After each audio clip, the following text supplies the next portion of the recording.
Ako si Shirley Ranabio o sa ako nga seaweed farmer din ha Barangay Maliwaliw, Salcedo Eastern Samar.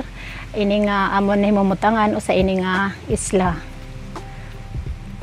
Nagtikang ako han pag seaweed farming han 2002. Na kundiin anakon hadto kuan panuyo bagahin kuan la bagalahin pakaindig. Hasta nga inabot ang time nga baga nag-enjoy na ako haiya katapos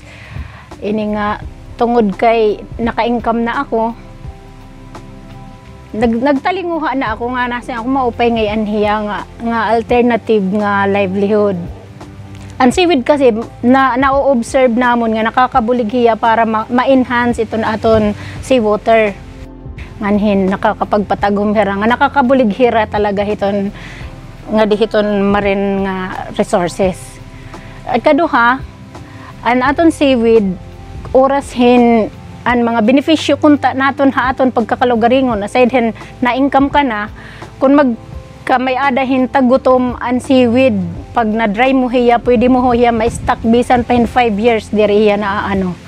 nga pwede mo hiya paglutoon pwede niyo pang consumption hit iyo pamilya parehas hini nga isla tam na himumutangan kuno mabot and makusog nga ho nga bagyo nga sugadan Yolanda katapos waray namon mapapalit. Ang seaweed pwede mo hiya paglutoon, pwede mo hiya paglugawon para makakaon itim pamilya. Nga adala dida pwede mo hiya ma-stock.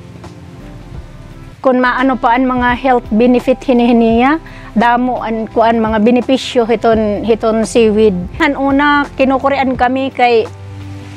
mahinay ang market waray pa namon kuan nga market o usala asya to nga usahay naiisip namon nga may adahin market monopoly kay damo na ngani an amon bisan kun nasiring talaga hera nga an low of demand and supply paron may dala talaga kuan nga nakadilahan buyer gin mamanipula nira ang price pagkikita nira nga damo nat amon ano pag-abot pagud nga tumasering nga okay ang price pag-abot ngadto saka ibababa ang presyo pag adto ka na mismo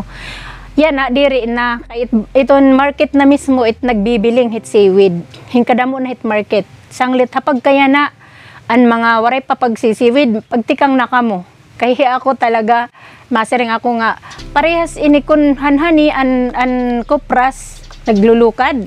makusog nga panginabuhian yan na ini nga seaweed pareho hit kopras ang kaibahan lahi ni mamasayon ang seaweed kay ano kahuman mo pagtanom hayahay ka na diri para sa lubi nga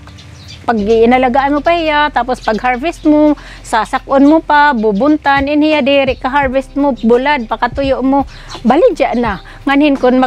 makatsamba ka pa pag may da nan mamalit iton fresh mas madako itim income.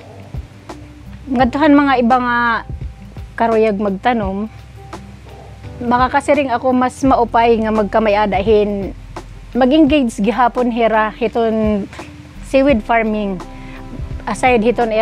hit era livelihood like hiton mga para pamukot or kun ano man it era pa iba nga fishing activity kasi orog pagkaya na nga natikakuri talaga iton panahon nganhin itaton dagat bagahin nagtitikang na din bisan din aton nga area hiton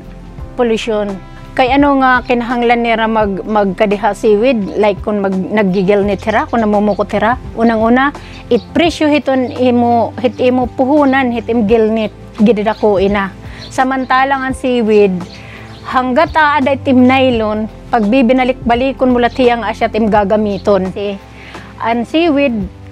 mag-harvest ka na sa kob hit 45 days pwede ka na makapag-harvest katapos waray mo hitong tantong hapuhunan itim puhunan talaga lahit dida sipag at tiyaga